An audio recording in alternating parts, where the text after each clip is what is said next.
Okay, hold on. Okay, thank you everybody for joining us. It is Dynasty Mirror Search for Uhuru.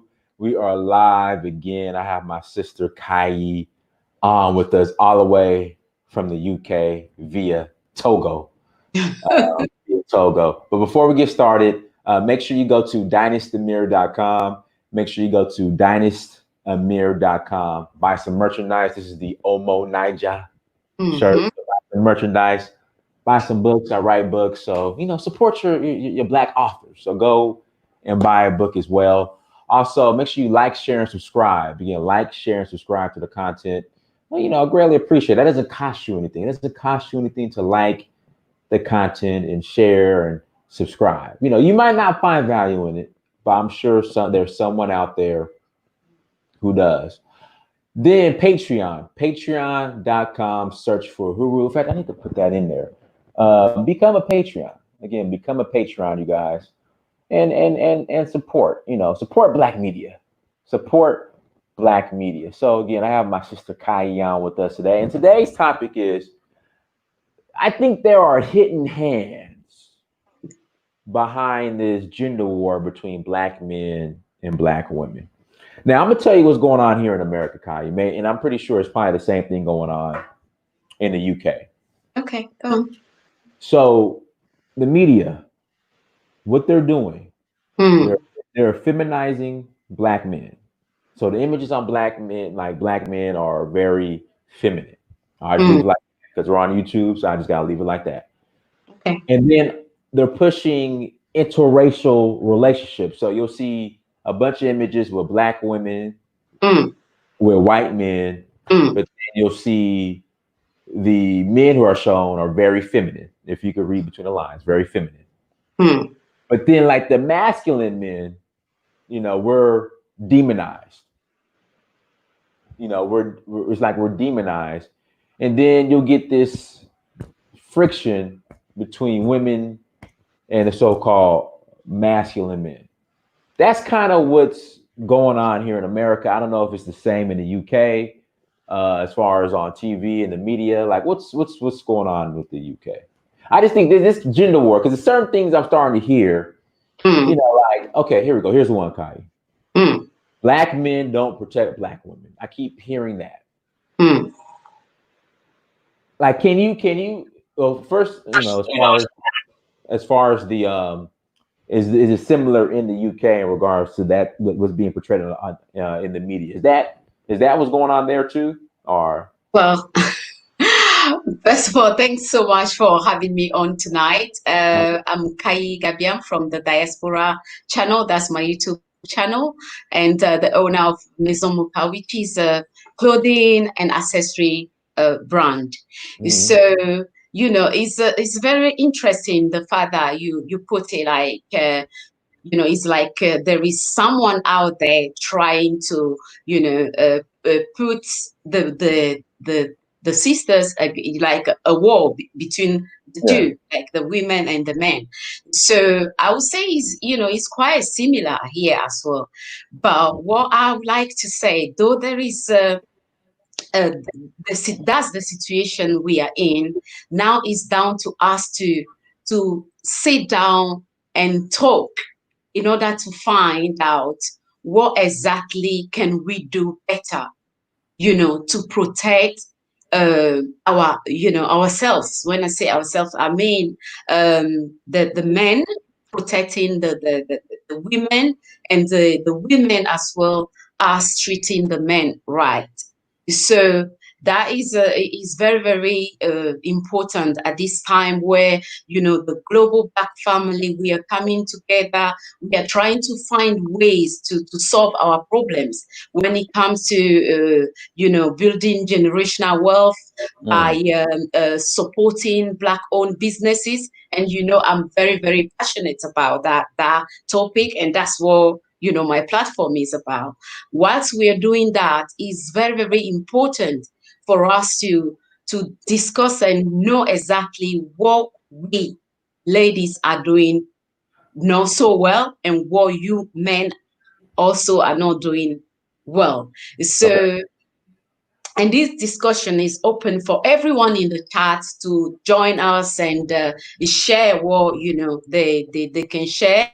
So all of us, we can learn something, and when we go home, we're going home, with some goodies to be able to do things better and treat each other well, because the younger one are looking up to us. So everything we are doing, if we are not very careful, like you said, the media is more about putting, interracial marriages out there. It's just like proper pushing it in our face that this is the way to go. This is the right, you know, person, you should marry kind of thing. That is not the reality. We know that. But they are looking also at us, the ladies, like the dad, the mom, how are they treating each other? Just to know, okay, this is a perfect example of my uncle, my aunties, and I really want one day to be in that type of relationship. So, like I said earlier, this is no, a clear cut or what I'm saying that that's how things should work all around. But it's just coming from a personal, that's just my personal view. Because 2 weeks ago, something happened. I don't know if you came What happened? across. Yeah, you were telling me about what happened. So there is a woman, she called the police on the mother-in-law that was living with them somewhere Where in the West. in the West? Okay. Yes. So so many people, in the comment section, some people were like, yeah, the mother-in-law should just stay out of the place and leave the lady alone and stuff like that. And some of them were like, why would she even call, the police on her? That is not right. So if she was in Africa, is she going to do that? So when I come across comment like that, I'm like, what is this person even talking about? Because the reality is the lifestyle in Africa and on, this side, the West, is completely different. Hmm. So imagine, Diners, you in your small, maybe one bedroom apartment with, Hmm. a woman, and then they have a child also in the house. So Right. I don't know the complete story, but the place look likely like an apartment. Right. So I'm just thinking that is the situation already of overcrowded environment.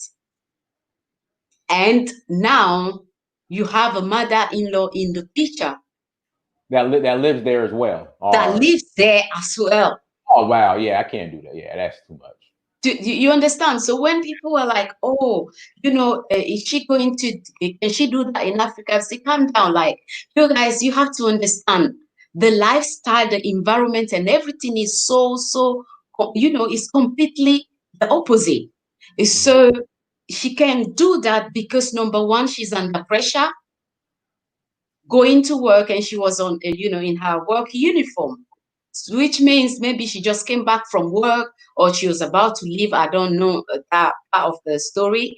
And that's the time she was calling the cops to come and get her literally out of the house, Hmm. and the man was there busy filming.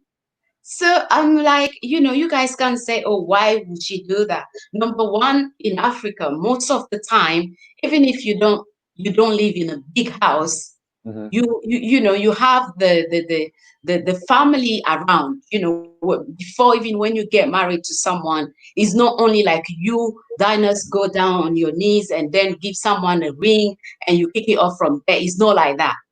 So, Right. what I'm used to, both families are very, very involved. So, if there is any problem and the two of you try to sort things out and things are not working out, you can easily involve the in-laws. You go on your side, speak to your parents, and then they will involve, the other part, and they will sit you guys down and try to solve things out. But here in the West, we don't have that in place. So it's down to the two individuals living together to try and sort out their differences. But imagine in an environment when the two of you are not able to solve that, but on one part, your in-law is in the same house, and apparently the lady was saying she was saying some stuff about the lady's mom back home. So that's why she was even vexed, like she have to leave the house there and there. I don't know how that story end up, but it's just to tell, the brothers out there, that were on the chat. I'm sure it's not everybody that will agree with that, or some of the sisters, like when you are on this side, the lifestyle, like I said, the lifestyle is completely different. So there are things and system in place back home. What why I mentioned the parent that are there. Even if you are unhappy, you can go to them and speak to them. You have so many people like friends. But here is not everybody that have that around. So it's down to the two of you guys. So if you can't solve it, and then now there is a mother-in-law in the picture, probably No, I don't know if that you was a get firecracker or no. Yesterday was July 4th. right. They popped firecrackers. Somebody Oh, just popped okay, in front of my house. I don't know. That just yeah. Go ahead. I'm sorry.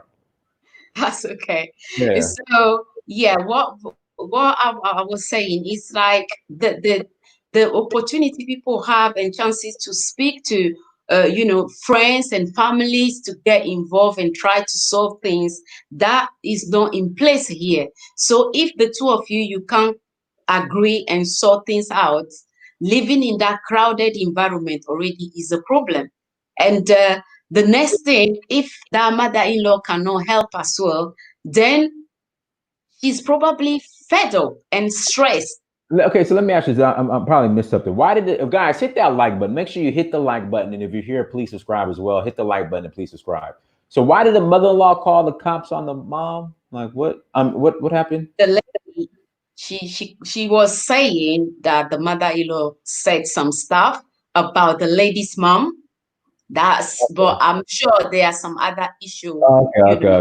add up to that. So she's like, you know what? You really have to leave us. You have to leave the house. Hmm. And that was where the discussion starts. People were saying, oh, can she actually do that in Africa? And I'm saying, you guys, she's not in Africa. Number one, you go to work, you come back extra stress. Number two, you don't have no help around. Like how, women back there, have house, help. Yeah, right, right, exactly. Uh-huh. So that stress is there. She have a young child, a young child to look after, and then now you are adding a mother-in-law in that picture. How is she gonna go? And like I said, the place just look like an apartment. So whether you are happy to see her around or not, you don't have a choice. So if you reach a point, she knows like, this woman or this man have to leave the house for the two of them to be able to sit down and have a conversation and sort the differences. If that's what supposed to happen for peace to reign in that family, that's what they will have to do. But like I'm saying, the media is doing the thing, but us as well, black, us men and women, we have a responsibility. We have a role to play for a perfect harmony when it comes to the family structure. Okay. Guys, again, hit that like button. And also, too, we're going to be taking calls in about 15 minutes.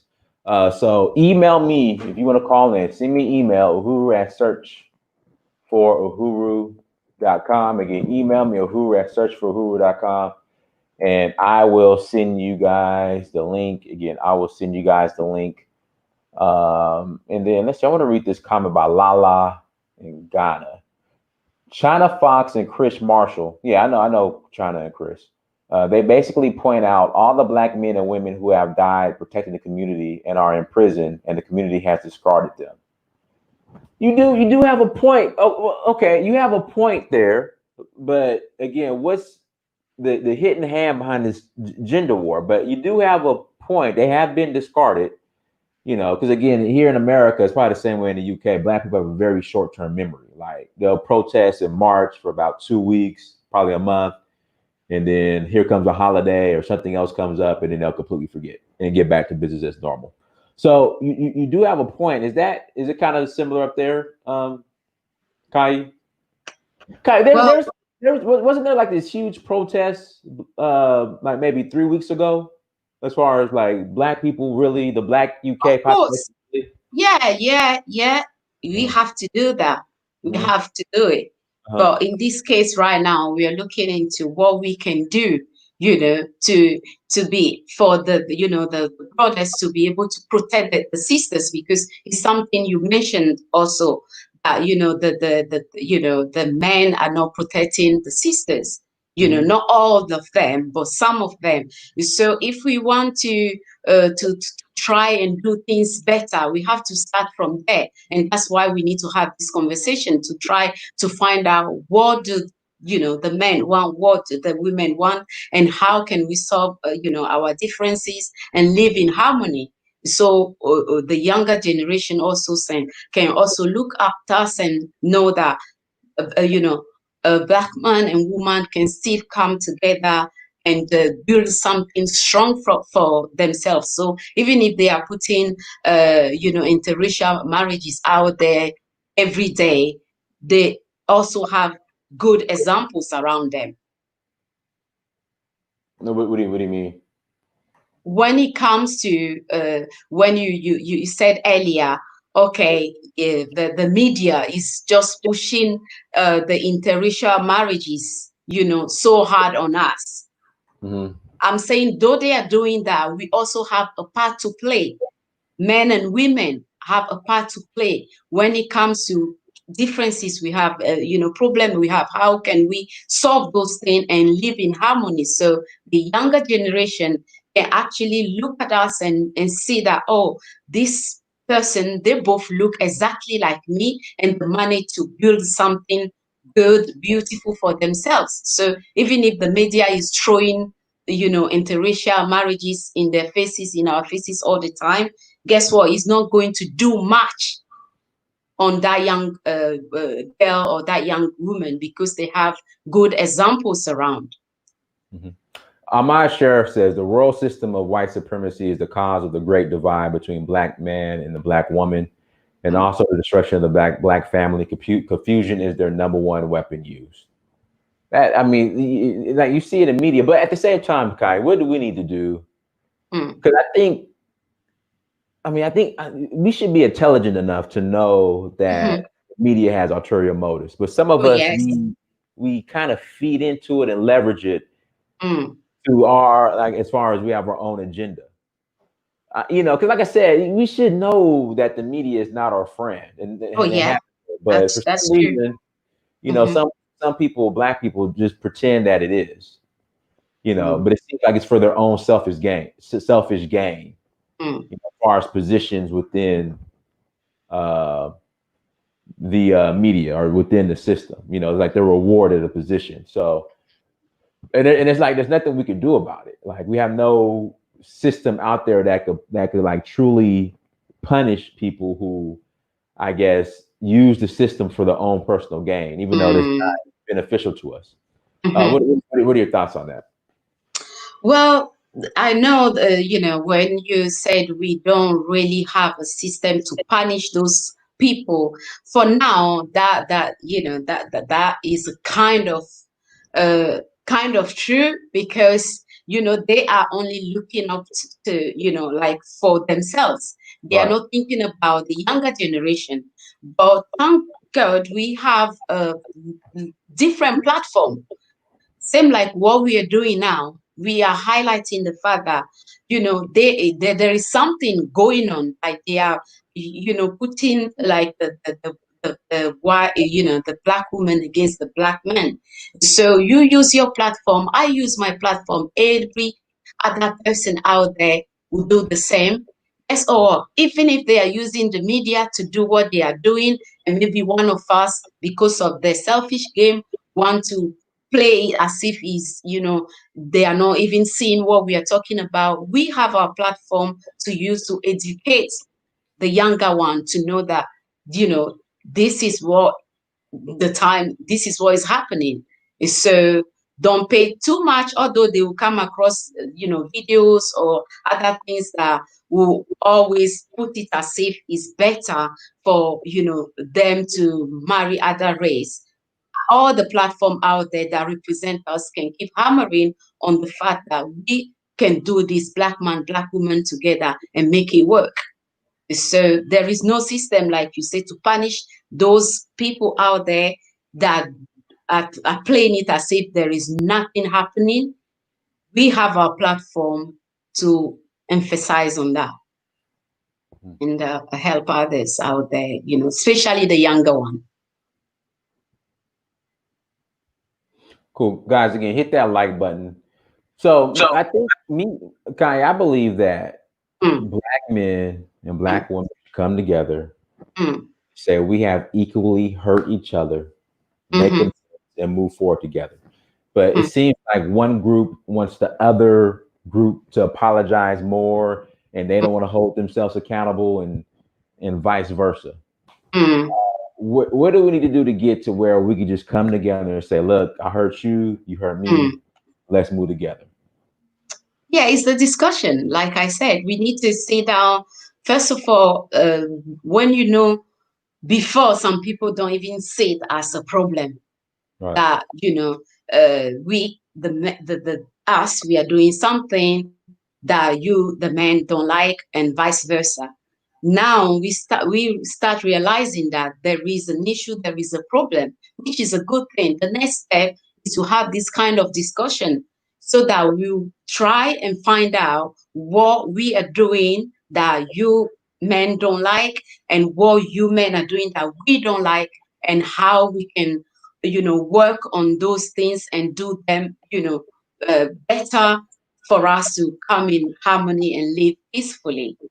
So the next step is the discussions and acknowledgement, like, okay, we did certain things also that are not so great, same as the brothers out there. But the second step after that is to discuss, to forgive, and to move on peacefully and live peacefully. Mhm. Guys, again, if you want to call in, email is in the chat room. Send me email. You can call in and voice your opinion. So in the UK, is this like the same dynamic going on in the UK as far as like black men and black women kind of at odds Oh, with each other? well, it's happening. Yeah, it's quite similar. It's quite similar, but I'm not saying there is no like good, strong um, relationship out there, or couples, black couples out there that are actually great example out there for other people to look up to. They are, but the the first one you highlighted is also happening here, and that's why we are having this discussion tonight, just to try and find out how, wherever we are, how we can sit down and talk things through, and know that the black man is out there, the brothers are out there. They should learn, if they are not already doing it, because it's not all the brothers out there that are not protecting us, but those that are not doing it, is for them. This one is for them to understand the importance of protecting the sisters, so the younger boys as well will start learning from you guys that, okay, this is how we treat a woman. This is how you treat a sister. So when they end up getting married, they know exactly what to do. Okay. Dr. Amos Wilson is a great brother to study when dealing with this subject. Shout out to Fitzgerald Stevens, everybody. Fitzgerald Stevens is in the building, currently in Alabama. Fitzgerald, tell your mom and dad I said hello. Tell them I said hello, everyone. Now I think her name is Sharad Asad Ali, but I need to pick up her I need to pick up her books. So from my understanding, she's definitely on. That sister definitely on point. It is all manufactured by smear agents for divide and conquer. Yeah, that's what the media's been doing with the black community for the longest. So, kind of like other communities, it seems like they don't have this problem, from what I Mm, observe. Like you mm. don't the Asian community, and you don't see it. Why? Why is that? Well, from my view, I would say probably is because at the very, very young age, number one, you can see like maybe two generation living in the same household. You see like how we do it back home. Like you have grandma even living with some families or granddad living with some families. So they have that system in place. They have that in place here. I'm not saying all of them, but I know most of them, they have that I won't say system, but they have the way they do things. Like you speak to our children, barely few of them will be able to speak back to you in your native tongue, Right. which is not the case with the Asian boy or girl. So everything they are doing, they kind of stick to what they know before even travel to the West. So they understand the importance of the family, staying together. So I will say that might be the reason why, we don't see that so much in, certain community comparing to the black community. Okay. So it's a shout out to Pan Afro Cam for the super chat. So it's a so you're saying it's a what can I say? Lack of culture. And yeah. And also like seeing both parents, together, because there are so many like a single parent household out there. So, there is not much. I'm not saying that is, the case all around, but they are not used to seeing mom and dad together. So they may end up growing up and repeating the same thing. But if you go maybe to the Indian side, for example, a community, for example, they are already used to that, and they teach them probably the importance of looking after one another. So that's why you see them marrying to each other as well. Whilst we have this free way of thinking. I can go and marry outside, and already the media is doing this thing. Putting the interracial marriages in our faces all the time. So there are so many factors you have to consider when it comes to uh, us not marrying like each other, comparing to the other communities or race. All right, so CEO DNP says the real issue is black women are idolizing white society, mainly the quality of life and standard of living of white women, rather Mm. than joining the black man to raise that of our own. What are your thoughts? It can go both ways too, but what are your thoughts? Well, personally, that is not the case, but I can't speak for all the sisters out there. But that's not the case. If you say maybe some on the continent, yes, I would say, because it's just like they're so catch up with those different program movies and stuff like that. But personally, that is that's not the case. I'm not into idolizing whatever they are doing out there, because you have to know what is good and best for you as an individual. So that does not apply to me personally. Okay. Oh, I think somebody. Okay, Jamal. Oh, shout out to Jamal, everybody. Jamal, I'm about to send you the link right now. Let's see here. You're getting a lot of compliments in the chat. Well, I'm sure you're looking at the chat, Kai. Oh, I'm saying you're getting a lot of compliments in the chat. so I just joined. Yeah. I just Jamal. start looking at it. You did? Okay, Jamal. I just sent you the link. So call in, Jamal. So guys, go, make sure you go to dynastymir.com. Go to dynastymir.com. Buy some gear, buy some merchandise. This is the Umo Niger shirt. Buy some books. Again, go to dynastymir.com and buy some gear. Brother Jamal, I just sent you the link, and call on in. Oh, Kai, how do you feel about feminism? That is, you know exactly how I will feel because you know where I grew up, what I'm used to. Men are men, and that's as simple Uh, as that. And women are women. uh, You know, there must be a balance. That's all I can say on that specific topic because I don't want to, go into it too much.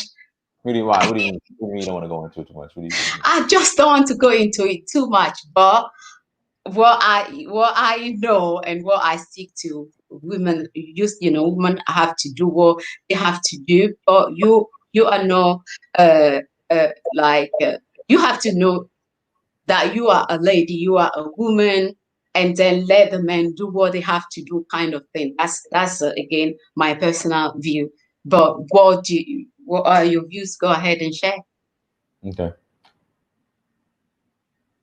Show me one example of. Let Jamal. We're waiting for Jamal to come on. I'll let Jamal give some balance to Okay. what you're saying. CEO, DMP, no CEO. He just made a comment. I'm gonna let Jamal respond. I think Jamal will be in a better position Okay. to And uh, to address that versus me. So I. uh, Okay. when Jamal comes on, we'll let him come And, in. and we are all here to learn. So everyone that have Oh, any contribution, yeah, go ahead. here's a question before Jamal. I'll let Jamal in. Okay. Uh, so in America, this especially in the black communities, only in the black community they're pushing this anti-patriarchy movement. So like Black Lives Matter is very big on anti-patriarchy. What are your thoughts on that? What, yeah, yeah. Just explain that properly. Patriarchy is a man is Hmm. supposed to be the leader of the home. Yeah, a man's supposed to be a leader. What else But do you? what I'm saying in America, Yeah. like Black Lives Matter, they're anti-patriarchy. It's So they, anti, okay. yeah, anti-traditional family. Obviously, you know already my view on that. Right, right, Yeah, because the man's supposed to be the leader of his household. right. Yeah, as simple as that. So if it's something they're against, then that is not something I will be supporting because number one, that's not the environment I grow. I didn't grow in that type of environment. A man is still a man. The one that hold obviously the woman is the one that is holding the household together, but the man is the leader of the household. Okay, So here we go. anything that is against that, I can't be part of it. Yeah. Jamal, go ahead, bro. Jamal, I think he froze up on us. Oh, Jamal, you there?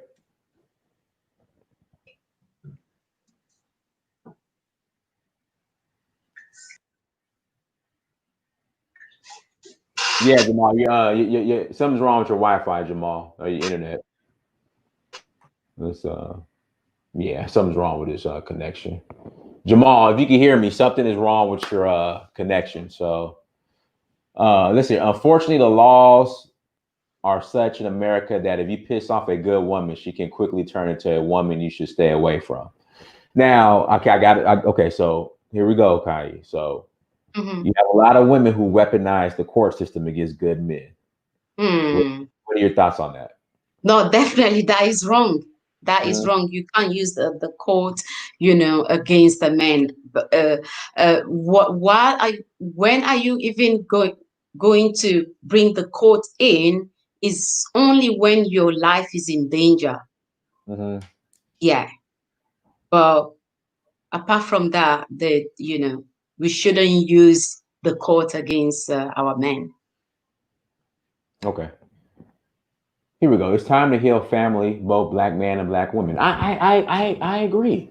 Mm, Both need healing, but I just think again, it's one. It's just the people who you have. People are like, okay, this side needs to apologize, but we don't need to. You know, the other side saying the same thing. I'm saying both sides come together. We mm. apologize that we have hurt each other equally, and then we move together. You know, we move forward together because I just, like no one's been keeping tabs on who's hurt who the most.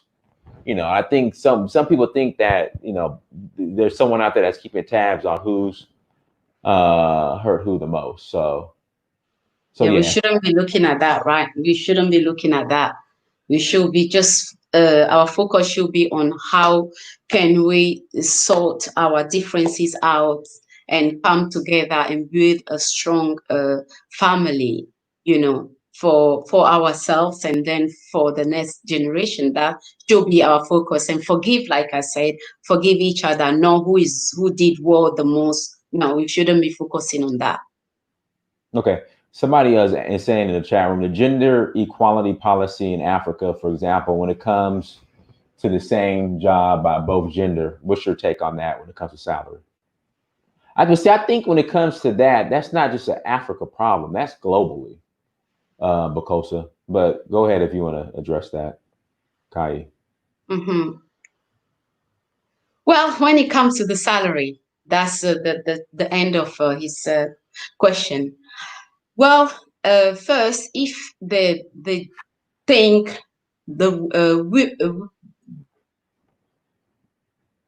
Uh-oh. the woman is able to take on that specific task, and she's going to do the exact same thing the man is doing, the salary should be equal. Right. Yeah, that's what I have to say. It should be equal because at the end of the day, they both are doing the same thing. So why should they pay one less than the other? Right. I agree. Black Lives Matter is an African American led movement, but it's not African American owned. I mean, for the most part. So yeah, the faces out there might be black, but other entities control it. I mean, that's pretty much how it runs. Um,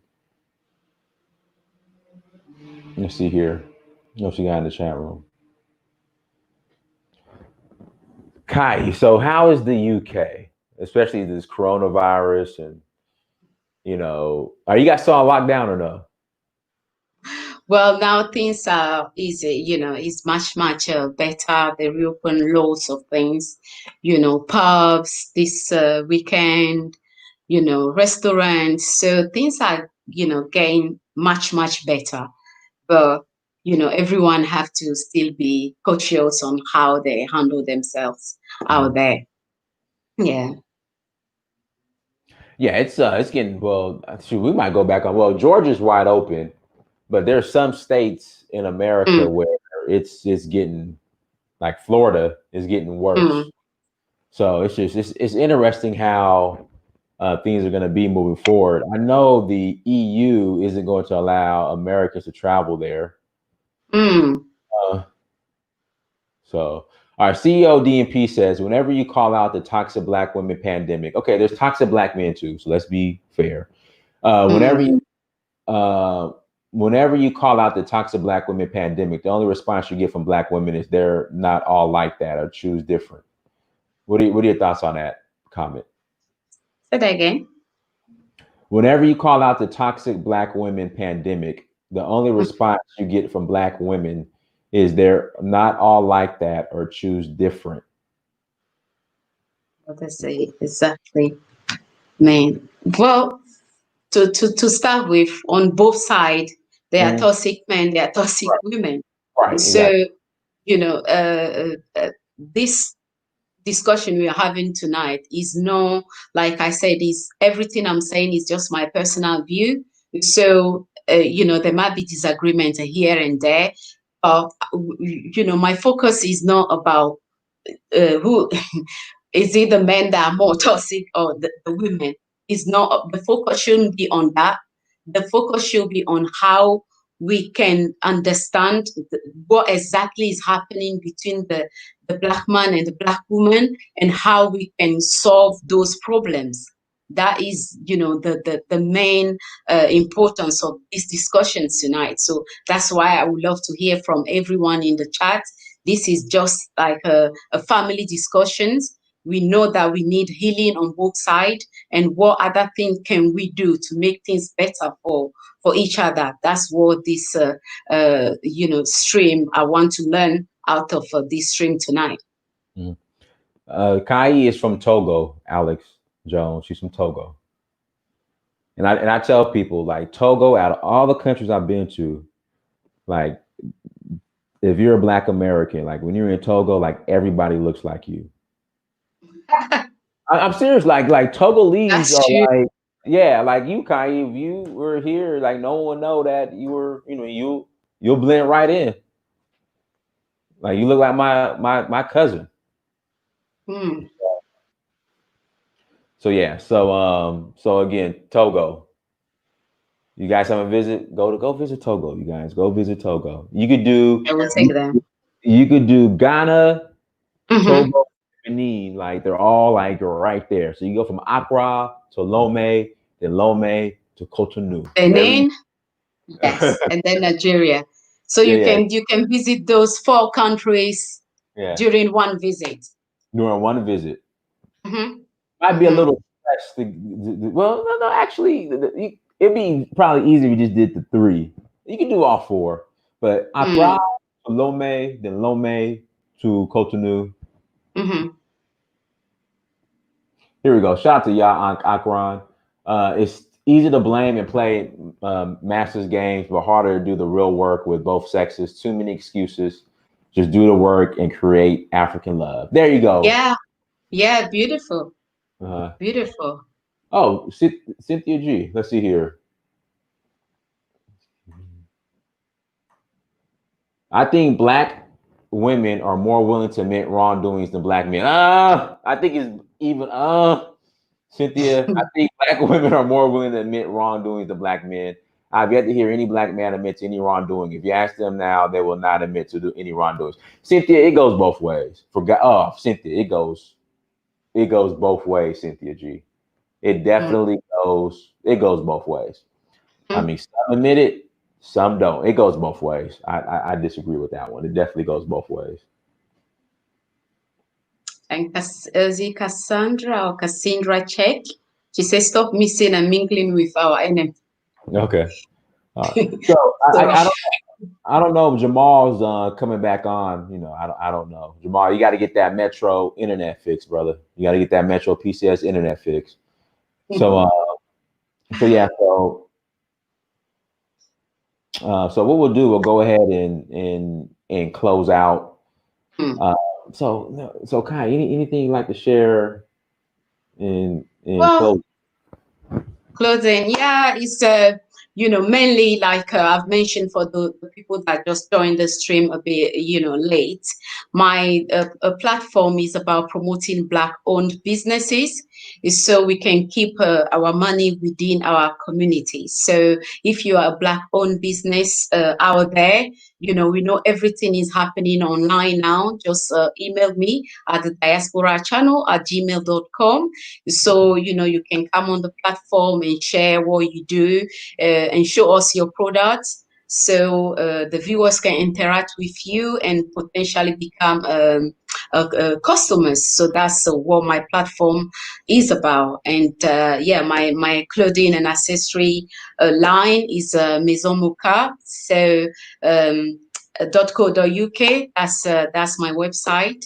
And then on Instagram, I have Buy Black First UK, which is a page purely to promote Black-owned businesses worldwide. So thanks so much, Diners, for having me on tonight. Always a pleasure to join you here. So thanks everyone that contributed tonight, and we definitely need to keep having these kind of discussions so we can learn, heal, and live in harmony. Okay. Everyone, thank you so much for joining us. Now, what we'll do, we'll stay on for like 2 more minutes. Guys, if you want to call in, send me an email, uhuru at searchforuhuru.com. Again, send me an email and you're more than welcome to call in and ask your question. Oh, .com, you guys, .com. So you're more than welcome to call in if you have something you want to say. I will send the link. But once again, guys, thank you so much for joining. Again, make sure you go to dynastymir.com. Go to dynastmir.com. Like, share, and subscribe to the content. Oh, shout out your YouTube page, Kayi. Where can people, because people have been asking. It's the Diaspora channel. Mm-hmm. Yeah, so let me see if I can put the link in the chat quickly. Will it allow you? I think you're a moderator. You might be. Yeah, so you just get in touch. Like I've mentioned, that's what the platform is about. So you can share whatever you're doing. If it's services you're offering or products, you come and share with the viewers. So that's the link in the chat. Okay. And then I just sent the link to Errol House. I just sent you the link. So we'll give you about a minute to come in. If not, we'll go ahead and close out. Yeah, when is she on again? When do you want to come back on, Kai? You tell me whenever you. Well, we will arrange it, and other people can be part of it as well. Because, like I said, I want to learn. I'm sure you want to learn, and everyone in the stream. So, the more people we have on, the better. We can do it once every week, as many Okay. times as we need to, because we need to sort things out, heal, and then live in harmony. Mm-hmm. So maybe next Sunday or any day next week. Yeah, sort something So out.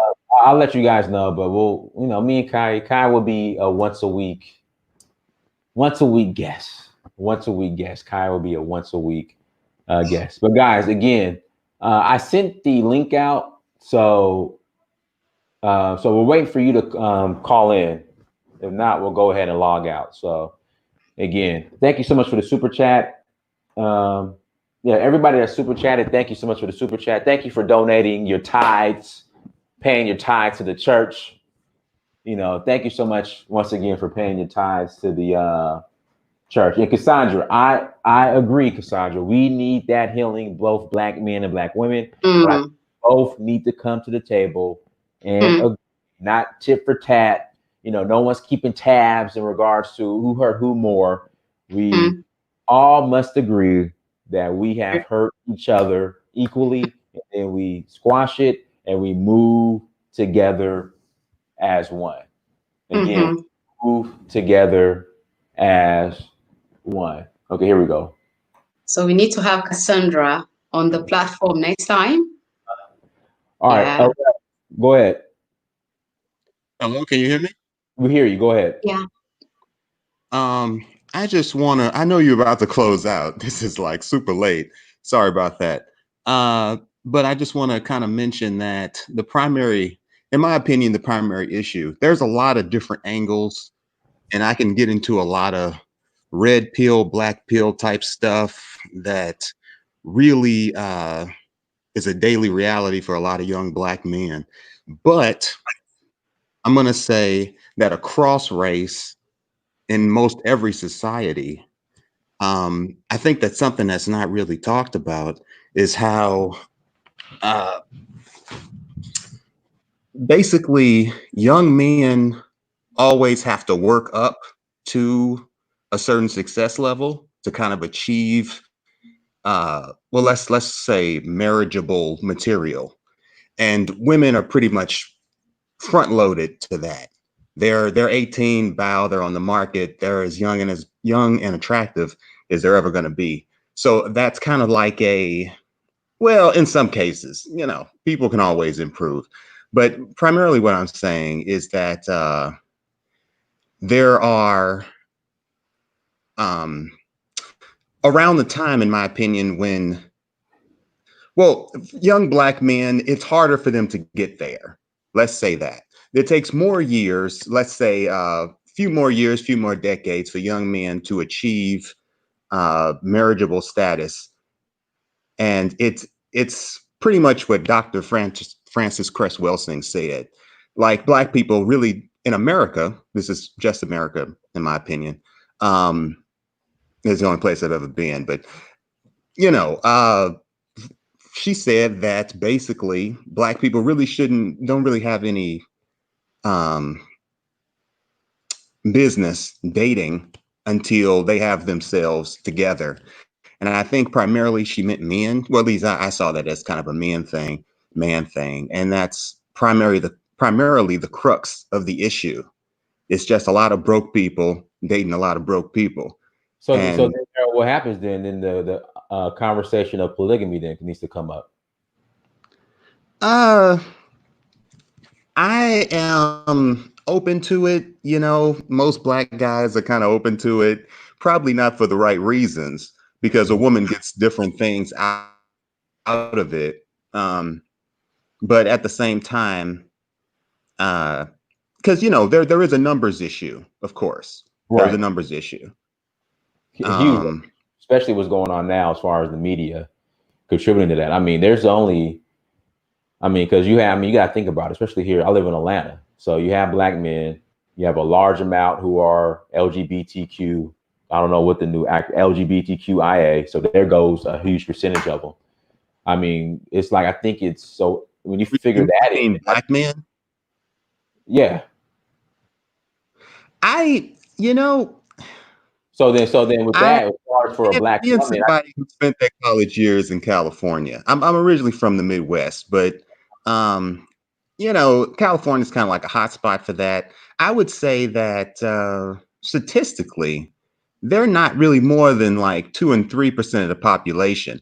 I mean, gay people in all. So they're a community that gets a lot of airtime, well, I'm and it's talking, not talking. particularly. I live in Atlanta. I'm talking Atlanta. Oh, okay. Yeah, yeah, You yeah. know, I should go to Atlanta one of these days.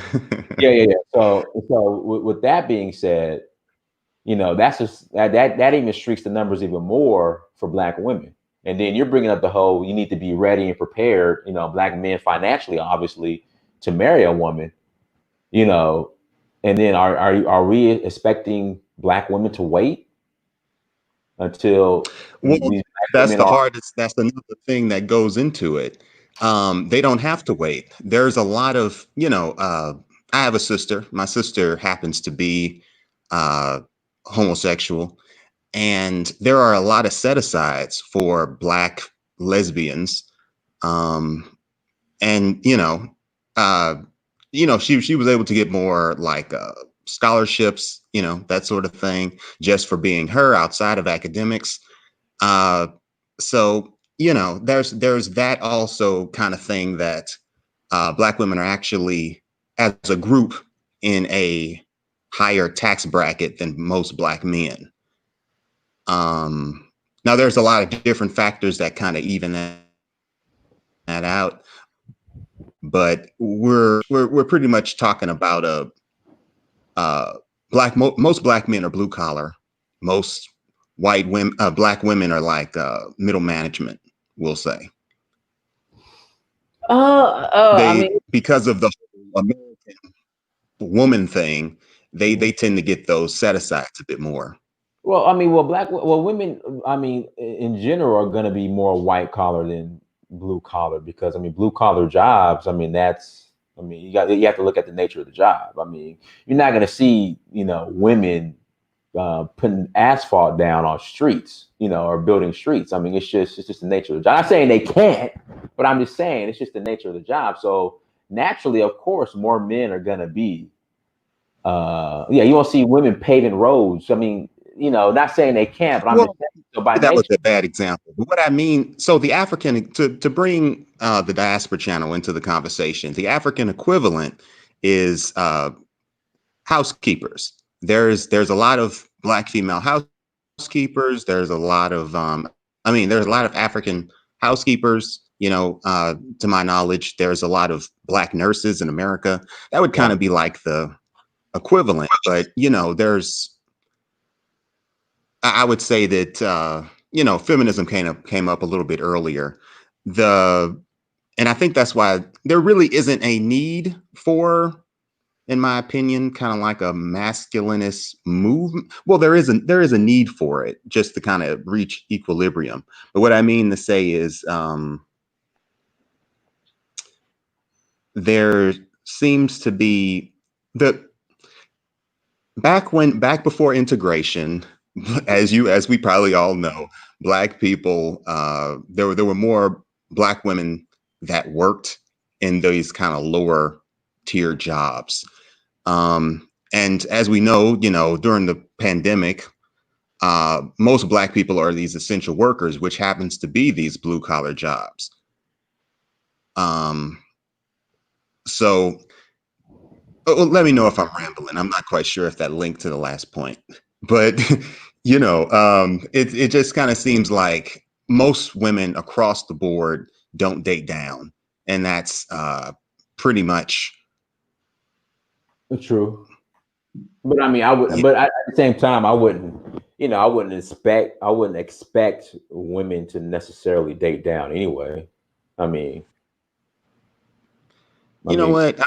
I'm all right. So yeah. I mean,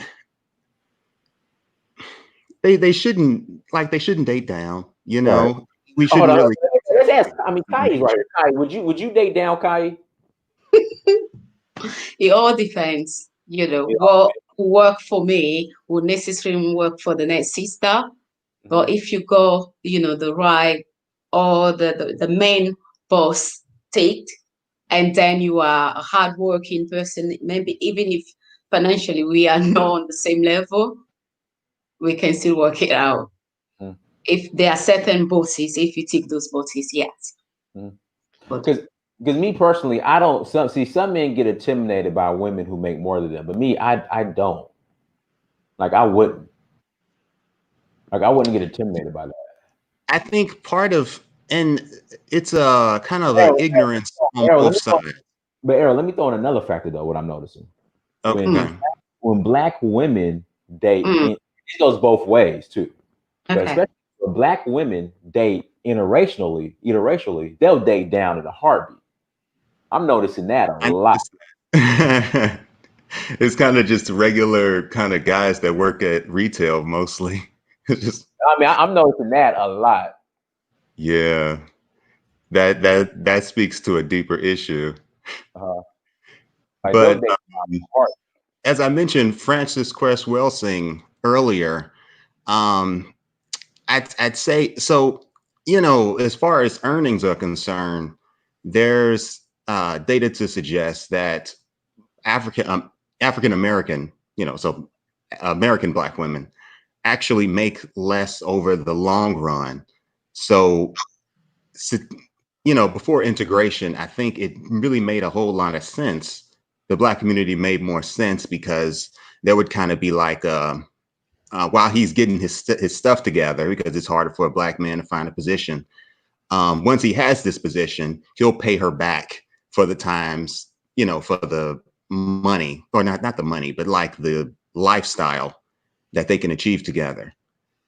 Um, and that really doesn't seem to be, in our current environment, doesn't seem to be any of, you know, ability or Yeah, recognition that but needs to be the case, or all right, it wasn't intended to be the environment we're in right now. Like it's not for what's supposed to be, I guess, in place. It's not conducive for that. The environment we're in right now. yeah, It was created things that way. are, I mean, the economy is really unstable. You know, companies are pretty unstable. They get bought and sold, you know, constantly, on large companies, we'll say, in corporate America. If now, who knows how independent Black, you know, media, you know, the diaspora channel, you know, maybe she can help us out with this. But the viability of this idea that this sort of tit for tat balance out of the scales, um, who knows if that would particularly, does that work? What do you think, Dennis? As I mean, far as far as like, okay, so I think I heard this statistic a few years back or something like that, but like some 20% of Black men before, this whole Corona situation happened, young Black men were out of work, and I would say these men probably shouldn't date, but if they do date, uh, are we expecting that his significant other would kind of pick up the slack until he, gets his oh, plan, whatever that may they're be? dating. They're dating. They're dating. They're dating. Yeah, Okay. they're dating. Trust me. They're dating. They're dating. Should they be though? No, that's the question, Diners. It That isn't. is the question. I Yeah.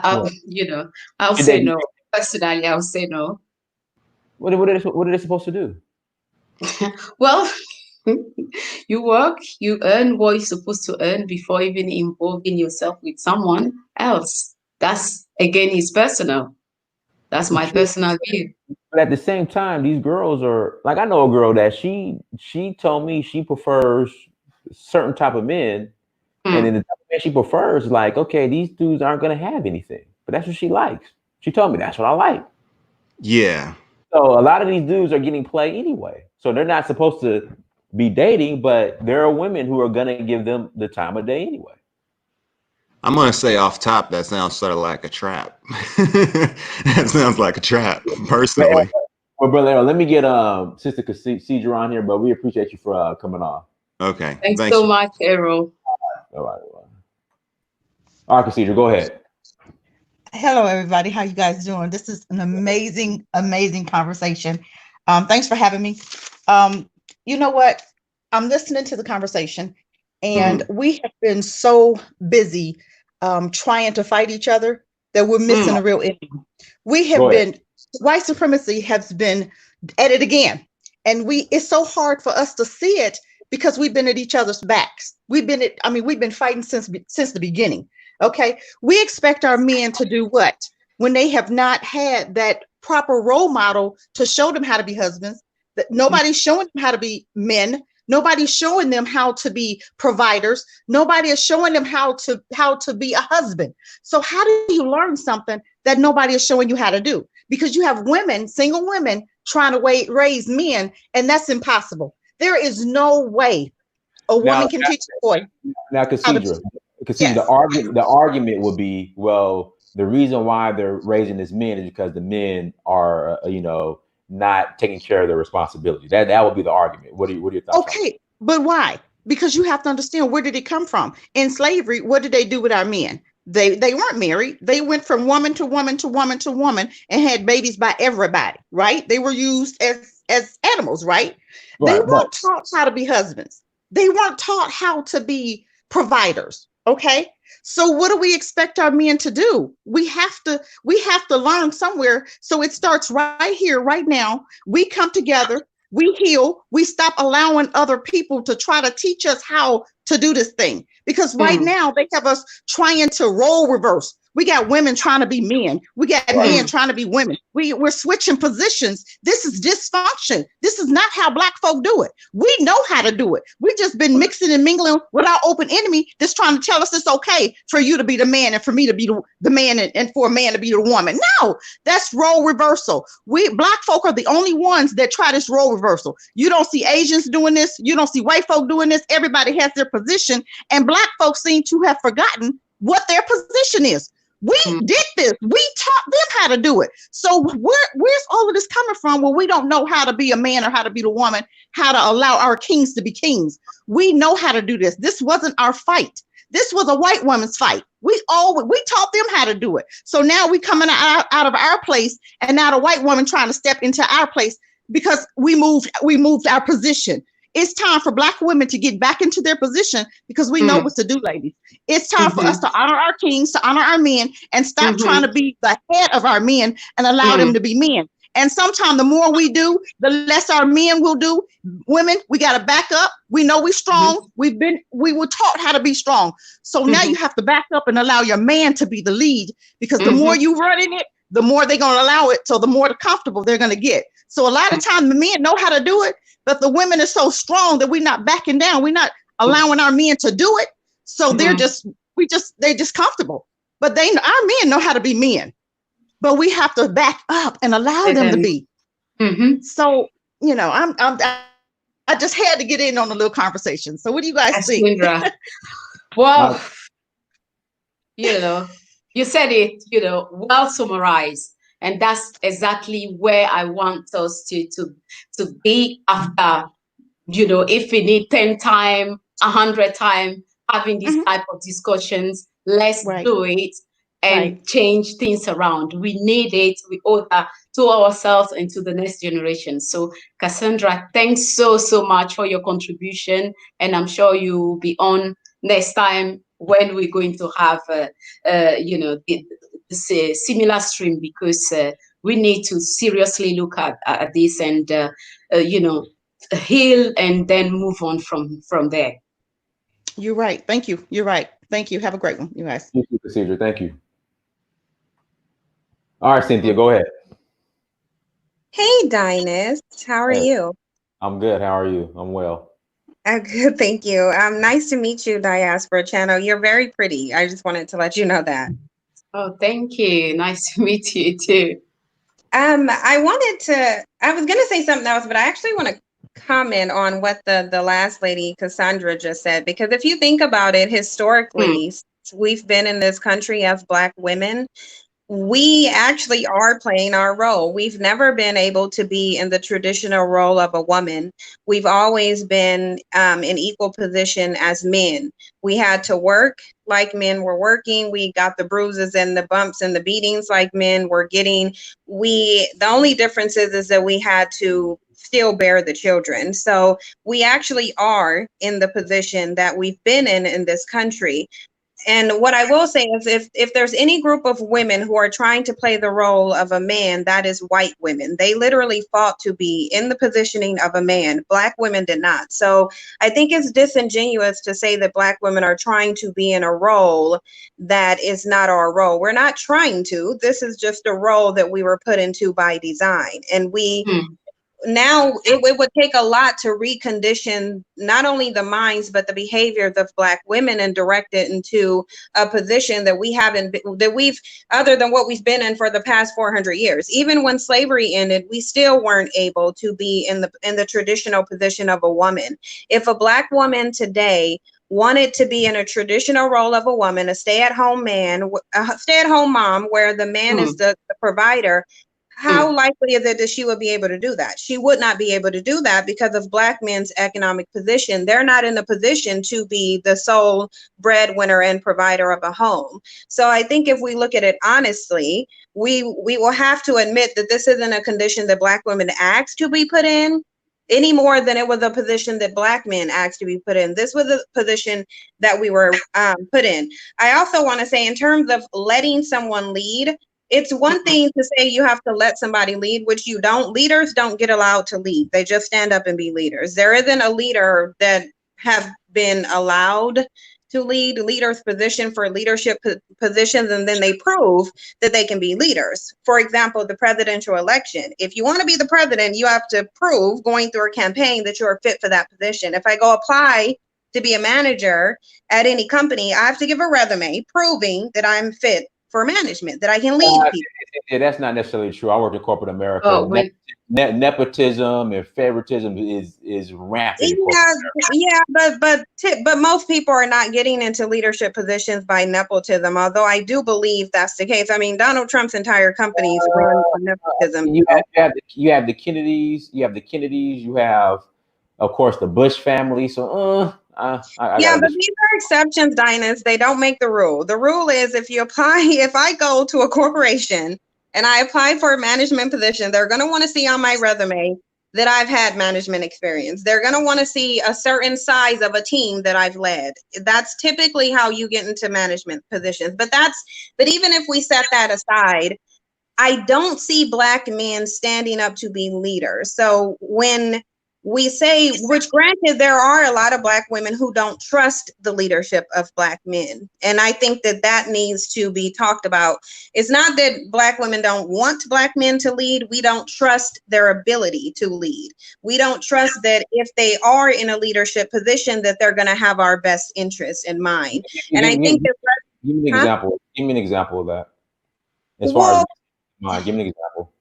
Well, for example, a lot of Black women, even with this movement, with this whole toxic masculinity, there's a reason why a lot of Black women are attaching themselves to that notion. Because even if you look at the construction of our community, the willingness to walk out of their family shows poor leadership. The unwillingness to take accountability for anything, it lacks poor leadership. The wanting to be in a leadership position, but then when something goes wrong, you say, well, she did it, she's to blame, she did this, they did that, everybody's at fault but you.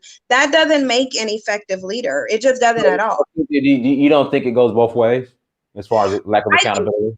I think it goes both ways. The blame goes both ways, but I think the willingness to admit to it is different. And I'll say why, because from my experience, when I talk about what Black women do, Black women are more receptive to the criticism and they're more willing to admit that they've done something wrong. But I actually, Cynthia, come on now. I think from my experience. Well, Dinus, this is my experience, so you can't really disagree with my experience. Your experience, okay, but I think overall, I'm looking at the picture. Again, I don't want to do the Black men versus Black women thing, but I think it's even that one side lacks accountability and the other side lacks the same amount of accountability. We'll just say 50-50. But if you're going to say your personal situation, then okay. Yeah, from my experience, Black women have been more receptive to it. But what I do know is when I've asked Black men, what do they think that they've done to contribute to the condition of the community? I think the only response I got was from one man who said that they weren't building community centers in Chicago or something weird like that. But so I agree that there's fault on both ends. I just think that if you only have one end who is willing to take accountability for that, and that's why I said poll your chat box. That's why I said poll your chat box. I would be willing to bet you if you poll your chat box, they're not going to say they're at fault for anything. I've done it. I've done it on Twitter. I've done it on Facebook. I've done it on YouTube.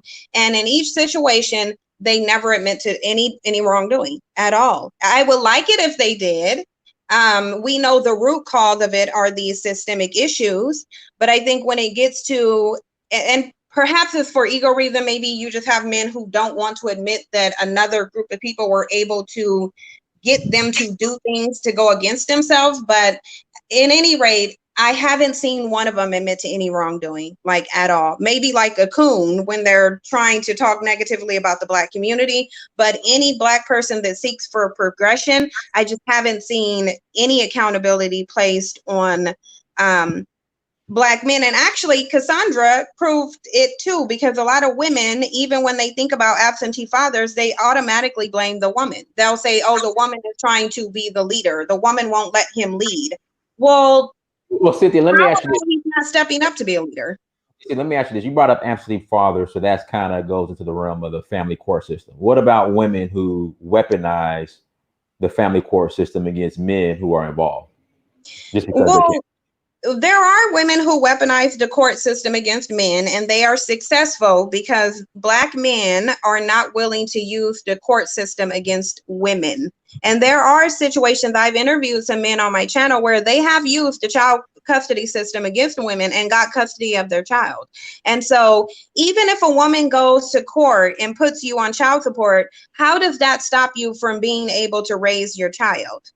Like actively raising your child? Because it's like there's always she made it too hard for me, or her attitude, or she wouldn't cooperate, or something to that, always an excuse.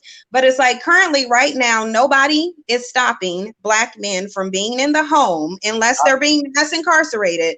No one is or murdered. We know those are situations, but in most cases, that's not the reason why Black men are not taking care of their children. And I think that we need to look at the psychological effects of that, because there is damaging on both males and females, damaging psychological effects. I haven't seen a study that talked about the damaging psychological effects of women staying and raising their children. When they talk about the damaging psychological effects, it's the psychological effects of the parent's absence, the absentee father. And so I think to place blame on Black women, yeah, they can choose better mates. Black men can also be better mates too. And so that's how I say the accountability doesn't go both ways, because how often have you heard Black men and even women telling Black women to choose better versus telling Black men they should aspire to be better men? So those are some examples of what I'm talking about, which is the cultural climate that we have. No, I mean, there are a lot of Jamal. You want to Jamal? Shout out to Jamal. Jamal, you want to add something to this? Yeah. First of all, I appreciate you, Dinus, for having this dialogue, because I've been engaged in similar dialogues as this for a while now and just been wanting to have this conversation because it's much needed. But when it comes to the conversation between Black men and Black women, I think where we get into trouble is that we often speak in absolutes. We speak in all Black men do this, or no Black men are protecting this, or all Black women are this. And so for me, it starts in how we are training each other and how we're socialized in adolescence, because I don't see many unisex, like in high school, where the boys are being taught how to communicate with women, where the girls are being taught how to communicate with men. Because the way we're socialized, I know for me, growing up in Atlanta, you usually are around the same sex friend group. And so the way that I communicate with other young boys is not the same way that I can communicate with a woman when I'm in a relationship with her romantically, or even the way I approach women platonically, because we are in an echo chamber as boys talking about, this is how you approach women. This is how you know, not end up being played. This is how you don't end up being a punk. And on the other side, women are in an echo chamber of women on how to approach and treat men. But I don't see a consistent attempt to socialize young people, whether it be in the teens or in the 20s, to how to actually interact with one another. What are the rules of engagement when it comes to male-female relationships, both romantically and platonically? And I keep seeing this narrative that Black men aren't protective of Black women. I was raised in the South. I'm from Atlanta. And my mother and father taught me to hold doors open, to do all of these things. And whether I'm in a relationship with a woman, even if I don't know her, I hold the door, I speak, I try to be as respectful as I can. And sometimes I get an attitude just for holding the door. Jamal, in fact, let me stop you right, Jamal. I was going to bring that up. Dude, you know, I don't know. And Cynthia, maybe you can answer this too. You can address this too. Especially in Atlanta, I'll speak, I'll smile, I'll open doors. But for some reason, this new generation, they don't appreciate it. So it's like, what is it for? What's the point? Are you noticing that, Jamal? It's not, it doesn't even feel like a lack of appreciation. It feels like they take offense to me doing it. Yeah. Cynthia, what It's are your almost thoughts? like I'm offending them by trying to be what we were taught to be, so-called chivalrous. Right. And I'm not trying. And here's another thing, and I try to be balanced in my analysis of these situations, because I do realize that there are men that aren't in the home. But when you look at certain statistics, and these are only based on, you know, people who actually fill out the census, there are many Black men in the home. There are many more than we actually give credit to. And we often spotlight the negative news because that's just how America works, where bad news gets more press over what is supposed to be just the norm. So if you're doing what you're supposed to be doing, there is no like praise for that. But if, of course, if you're not doing the right thing, then you get hounded for it. And I understand that on the basic structure. But if we are in this position as Black people in America where everything negative we do gets highlighted and nothing of the positive gets any type of spotlight, we have to go and work extra hard to make sure that those of us who are doing right by women, those of us who are doing right in our community, we get that press. There was some people protesting the KKK here in Georgia, some Yeah. Black men who were armed, and I saw it on social media and I saw video footage because I don't just trust social media clips, but there was actual footage. There was footage of some Black men and women who were armed in New Orleans, and Black men actually vocally speaking up on behalf of what was going on in our communities. But then I Right. continue to hear this narrative that Black men aren't leading. So I In fact, just need to I, I, know. I want to cut in. So in New Go Orleans, I ahead. don't know, Cynthia G, I don't know if you saw it. There were I literally did. Black men. Did you I see it, did. Cynthia? That was Okay. in Georgia. That was in Stone Mountain, Georgia. No. We're No, there talking was about another one in New no, Orleans no. as well. So Cynthia, in New Orleans, I don't know if you saw this one. There were Black men with assault rifles who was ready to confront white supremacists, saying the reason why we're here confront y'all because you guys were threatening our women and children. So Right. I mean, Right. And I think that's great. I saw the one that was in Stone Mountain, Georgia. I talked about that earlier actually on my live stream. I talked about that. I think that's great. Children shouldn't have been there, but I do think it's great. I think we need more of that because I think just the presence of Black men being willing to stand up like that says a lot.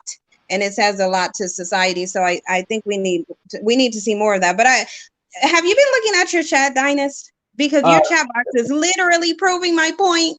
Your chat box is proving my point what do about you, how, like, the men in the chat box, about their reaction to me even sitting up here talking about anything that Black men do. They'll make personal attacks. They'll say whatever they want to simply because I'm talking about something that we know is a fact in our community. We yeah, but know Cynthia, are you, that, but Cynthia, are you balanced, Cynthia? I think that's the problem. balance in terms of what? Because you can have that, you can't have balance on an unbalanced situation. Now, when it comes to wrongdoings, yes, I've already said that, I've already said that, of course, Black women are not perfect. So we do wrong stuff as well, of course. I even admitted with you, there are some women who definitely use the system to their advantage against Black men. Do I think that accounts for the majority of the situations? No, it doesn't. Because the amount that Black women get in child support from Black men doesn't even substantiate that claim. It just doesn't. The average amount that a Black man is paying is $40. Who's going to go use the system against someone to get $40? So, and furthermore, Black women are the least likely group of women to actually put Black men on child support. So I think they tend to hype up this whole child support, which really nobody should have a complaint of taking care of their kids anyway. And I think their problem with it is that they're being held accountable. I do agree with Cassandra when she said it derives from the plantation. I've talked about this as well. When you have men on a breeding farm who are bred like animals, they're not able to bond with their children. They are just told to go have sex with multiple women and get them pregnant, and then they don't have to even foot the financial bill. They don't have to feed, clothe, or house those children. And that happens for hundreds of years. I think it becomes the point where that gets inbred in their DNA to where they believe that they don't even have to take care of their child, and they have an aggressive, visceral reaction to someone wanting to hold them accountable. I mean, just look at your chat box. This is why I say Black women are more receptive to hearing criticism than Black men. If that were not the case, they would not be saying, no, that's the Pookie and Ray Ray, this, that, and the third. Anybody who has worked in the court system knows that the majority of the men who are being taken to child support court are not Pookies and Ray Rays, because Pookies and Ray Rays are not trying to be in anybody's court. These are blue collar men who they're sitting here saying are these educated lames that are also having to be taken to court. So it may be partially about Black women's bad decision making and partners, but it's also Black men's unwillingness to be better partners. Our culture does not produce better partners. It doesn't. Our culture is just not conducive to Black men being better partners. It's just not. Thoughts on that? Yeah, I can't agree with. See, that's another absolute statement that our culture just doesn't produce this, because my parents have been married my entire life, 34 years. My grandfather, I was raised by my grandfather and grandmother and father and mother.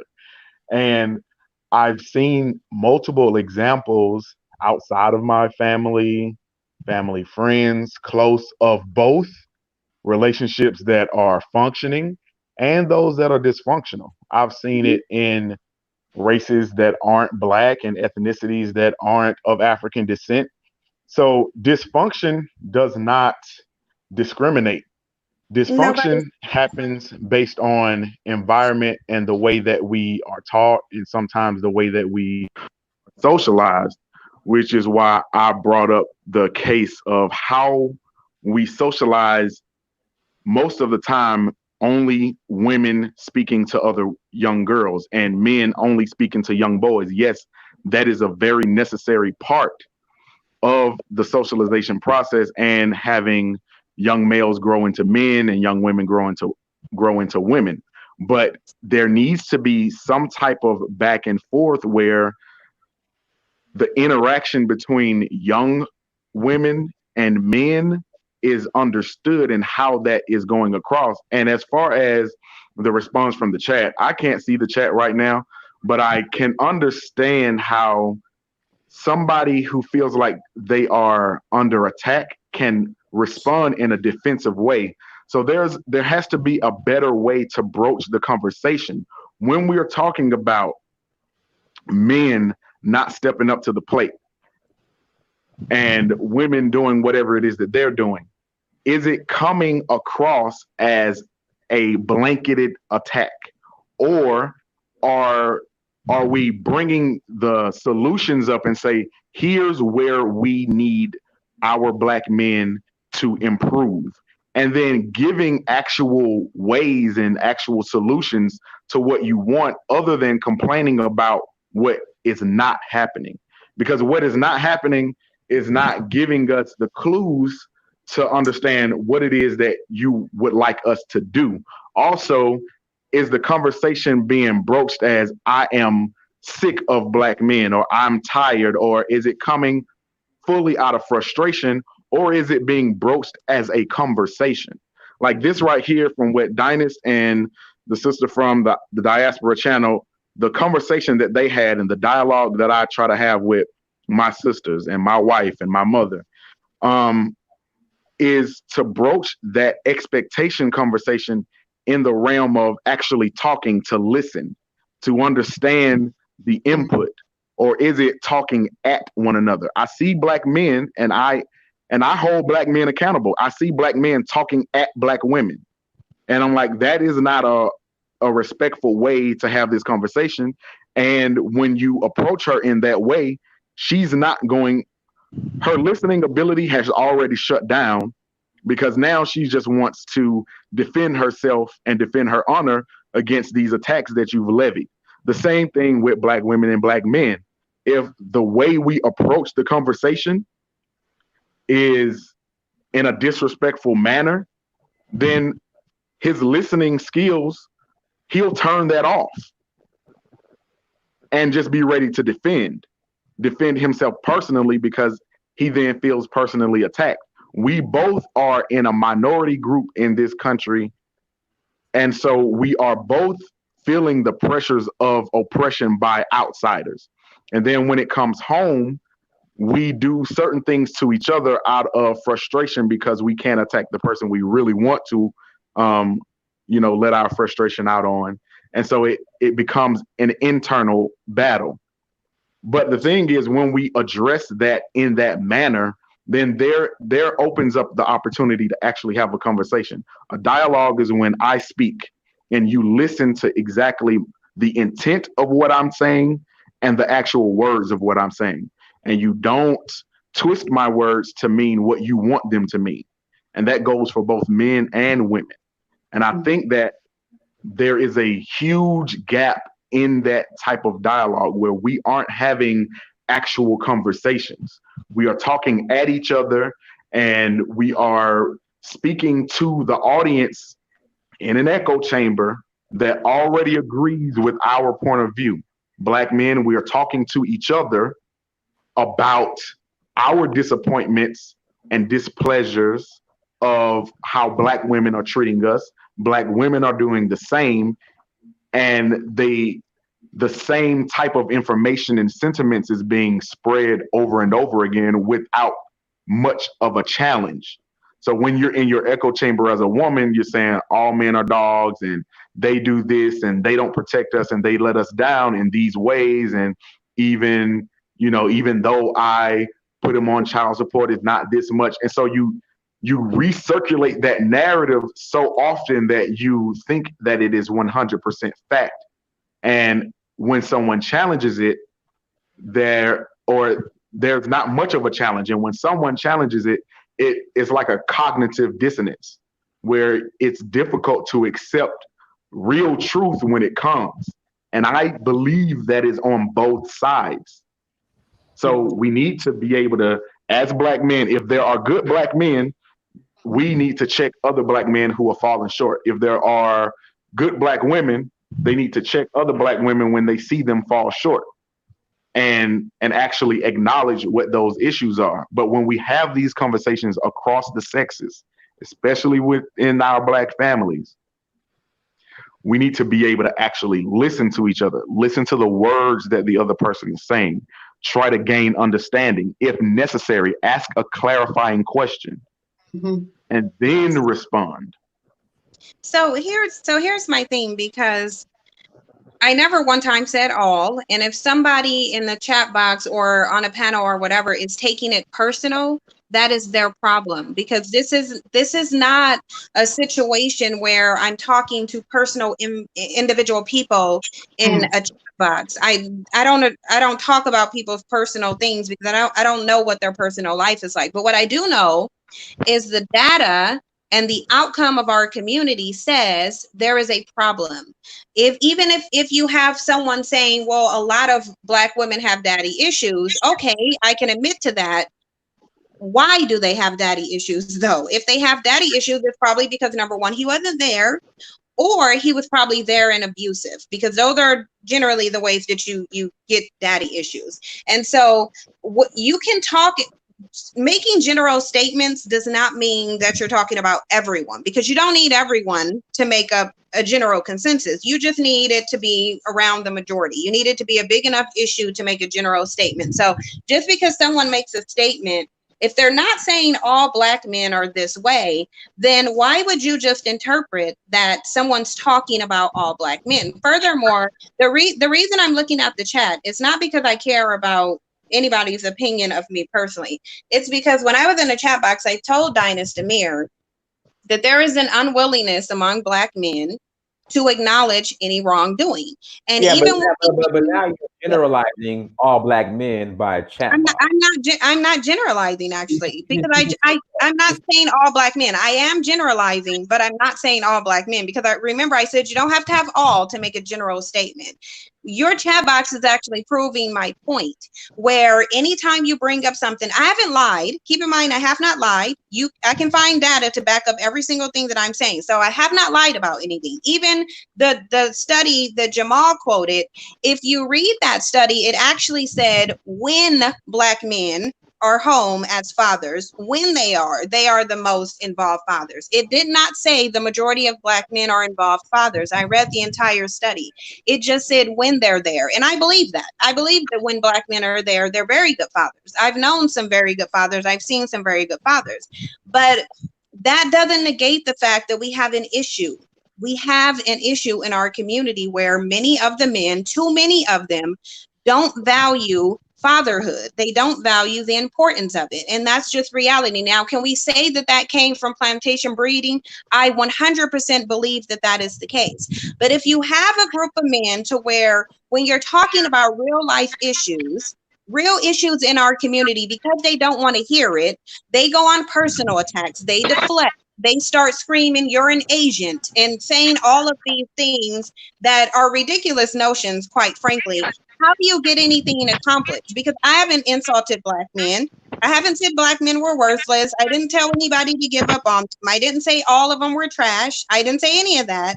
I just said we have issues in our community, and I believe Black men, too many of them, and your chat proves it, have an unwillingness to even sit down and listen to what they are doing wrong. So they're certainly not going to admit to it if they can't even hear it. If hearing it triggers an emotional response for them, then how?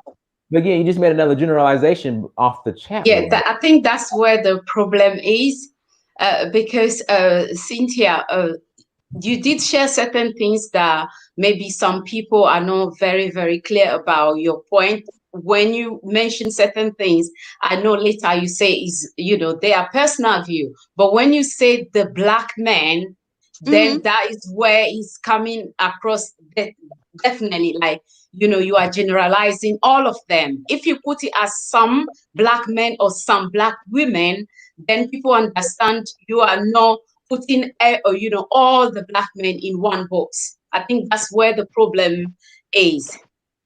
But I never said all Black men, though. I can make a general statement that does not include all Black men, though. That's what I'm saying. I'll say. I do believe it's the say this. majority. I do believe it's the vast majority, though. I will say that.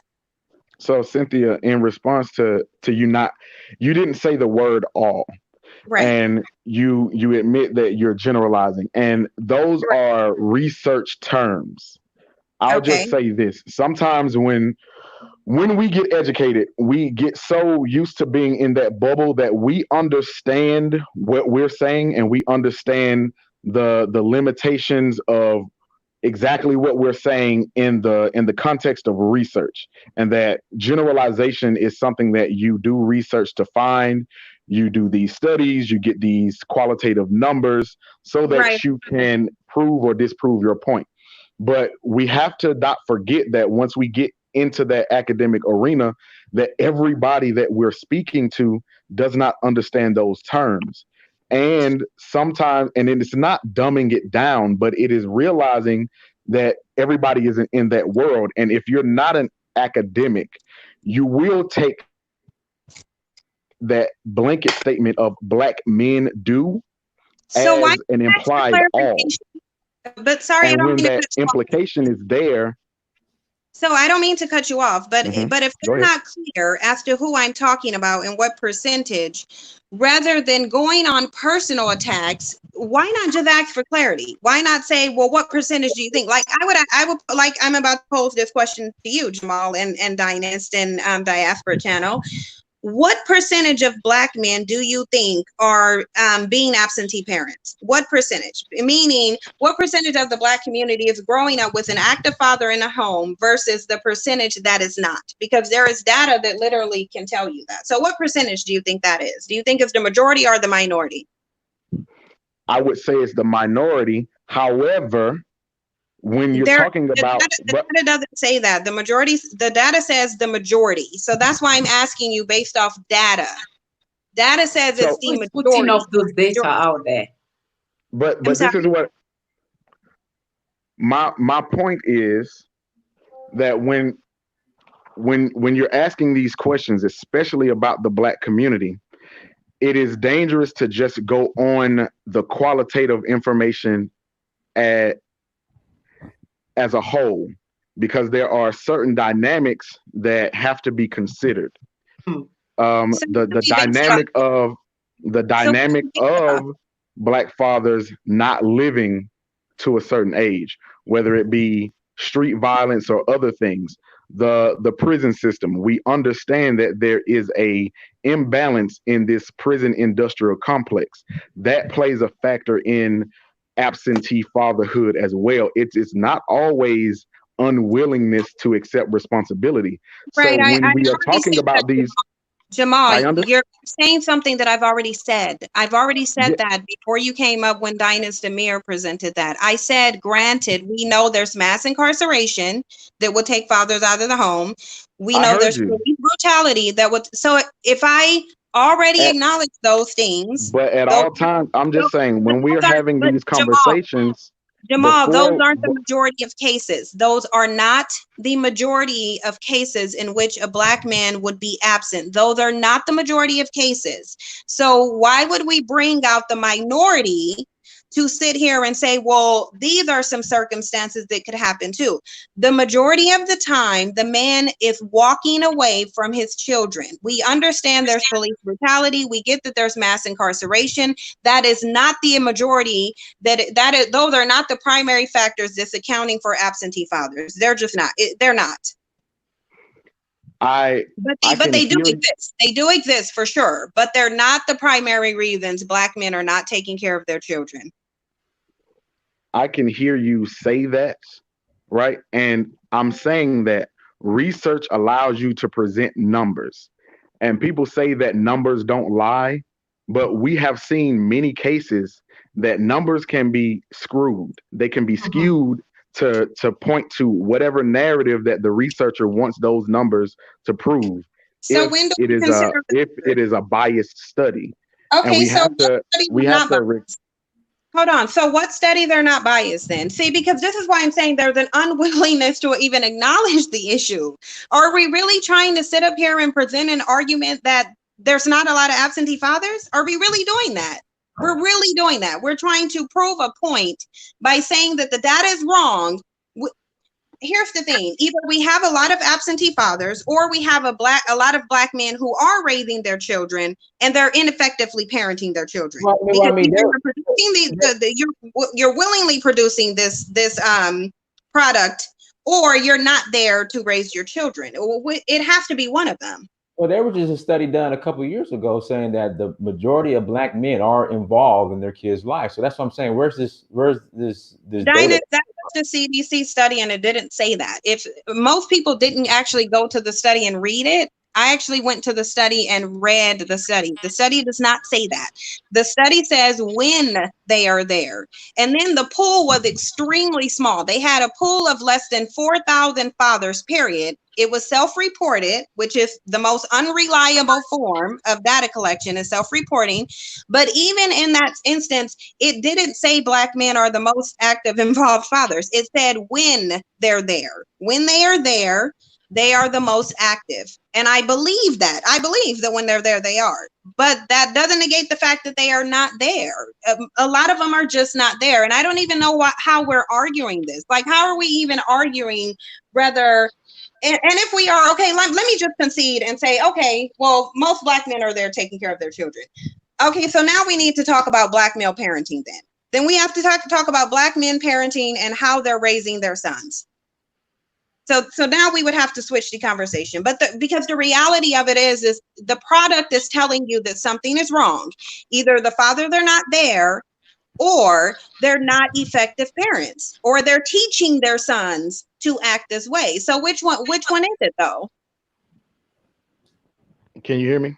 Yeah, I'm here. Go ahead. Well, first of all, what I have to say is the main of this stream is not to necessarily go out there and be focusing on which percentage of the male or the female are doing the wrong or doing this. Is about how we can sit down and have an honest discussion to, acknowledge first that there is a problem between both, us and the men, and what we can do to sort those things out. So personally, I won't focus on any data, but I will focus on us having an honest conversation, discussion to know, what can we do better, what the men can do better.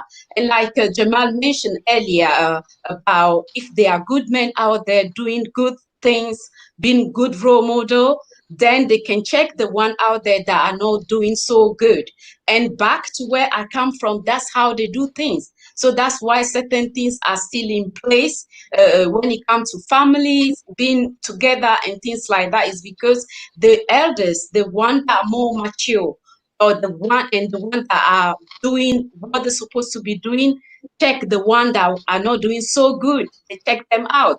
So we are here to find solutions to our problems. So, that's what personally I want us to focus on, rather than the data of, who is doing what, who are doing, the other. So it's not the aim of the stream, but it's how we can solve our differences, our problems, and move on and live, in harmony. I agree with you. Cynthia, question. Jamal, do you have kids by chance? I do not. Okay, I know Kayi does. I have a son. Cynthia, do you have kids? I do not have kids, no. Here's my thing though. I do agree that we should be solution oriented. However, how do you solve a problem that nobody wants to acknowledge? How do you solve a problem that nobody wants to acknowledge? Because honestly, I don't really hear a major narrative of the majority of people not acknowledging that there is a problem in the Black household. I believe Jamal, that a lot of the people who can even acknowledge that we have an issue with absentee Black fathers. You tried to keep. I never said that there wasn't a problem. I said in my initial statement that when there are Black men doing wrong, if there are good Black men, like I claim that there are, then it is my responsibility. It is other good Black men's responsibility to check those people. I was just offering a perspective of when you were bringing up I was responding to your report of the chat and why there may be defensiveness, because there is a way to broach the conversation in a way that is more responsive to people acknowledging their own faults. But if at every turn, already being in an oppressed position, if at every turn they also feel like they are being attacked, and not saying that you and your approach is attack, but I see this narrative being portrayed over social media, over the loud minority that's on Twitter and Instagram. I've seen false reports of what people have said going viral and being spread throughout these ventures. And so when another report or another dialogue is someone is entering in something that can be interpreted, all I'm saying is when you're in an educated sphere and you understand that generalizations are a part of your work and research, not everybody understands that. So when you say Black men do, an implication of all is there. And when that implication is there, is it understood completely, it can be interpreted as an attack. I'm saying we have to be very intentional. But listen, we have to be very intentional about how we speak to one another. We have to be intentional about what it is. This last time, I understand that. That's why I'm saying if anyone wanted clarity rather than getting defensive, because when Dynast asked me something about Black women, notice that I did not get defensive. I simply answered the question and said, "Oh yeah, some black women do that." Simple as that, because it's not personal to me. This is not a personal situation to me. This is what's going on in our community. The facts are the facts. So but I'm saying that you have the understanding that. Hang on for a second, Jamal. If anybody is confused about the percentage or the amount or which type of Black man I'm referring to, a simple way to clear it up would be, are you saying all Black men? Or how many Black men do you think are doing this? You don't have to jump to personal attacks. You don't have to accuse people of being agents. You don't have to say that people are against the community. You don't have to make assumptions about their personal life just to get understanding, just because, and when allegedly I'm saying something that doesn't even apply to them. That's the thing. They're claiming this doesn't apply to them. This is untrue, but it's provoking a extremely visceral, toxic response from them. It is that's just what it is. It's the reality. If you have something that you want to clear up, or because here's my thing. If anybody is familiar with my content, you know, and Dynast probably knows, if I want to say all Black men, I will say all Black men unapologetically. And I wouldn't care about the response. If I thought it was all Black men, I would say it's all Black men. I know it's not all Black men. I think the minority of Black men are there taking fatherhood. Listen, in the community that I live in, I see Black fathers with their children all day. So I know that there's Black fathers with their children. I know this. I see them right in my own neighborhood. When I'm taking walks, I see Black fathers. This is one of the things that I like about being in the South, because I do have that opportunity to see that. It doesn't change the fact that we have an issue in our community with absentee fathers. You're not in Seattle? You're not in Seattle? I thought you were in Seattle.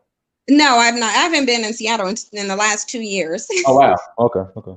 Yeah, I've gone back to visit, but I don't live there anymore. But one of the good things is that I do see Black men with their children. And that is something that I needed to see. I needed to see Black couples, Black men with their children. I mean, but the thing of it is that doesn't negate the fact that we do have an issue with absentee fathers, that being said. And I'm not going to say that because I see some, then that washes away the fact that many of them, and I would venture to say it's the majority of Black people are growing up without their fathers. I would venture to say that. And the data actually backs it. And if we're going to discount data, then how are we measuring whether or not we have issues in our community? How do we measure that if we don't go by data? We can use it, but we can't wholeheartedly just depend on data collected by other people. We have to put ourselves in the position to collect our own data, conduct our own research, and be able to verify these numbers against what is being presented to us. But that's not my major point. Just to clarify my major point, collected data, Jamal. Black people have collected data and came to the same conclusion, and Black people still rejected it and called them a coon. One of them is Ralph Richard Banks, who worked for Stanford, and he did some data collection, and Black men rejected what he said because they didn't want to hear it. It's because they didn't want to hear it. I'm telling you, I'm saying what the issue is. They don't want to hear at all that they have fault in anything. It is just a reality, and you can't change something that you don't acknowledge. Now, I don't understand why, if they can say system this, system that, we broke down the history. We already know the history. Why can't you say, okay, we have this condition because this was the condition that was created for us? What's the problem with saying that? We have the condition was created. I know the condition was created. I know it was. I know it was created to the degree of like selective breeding. I believe that at this point was a process of selective breeding. You cannot have hundreds of years of something happening and your biology does not adapt to it.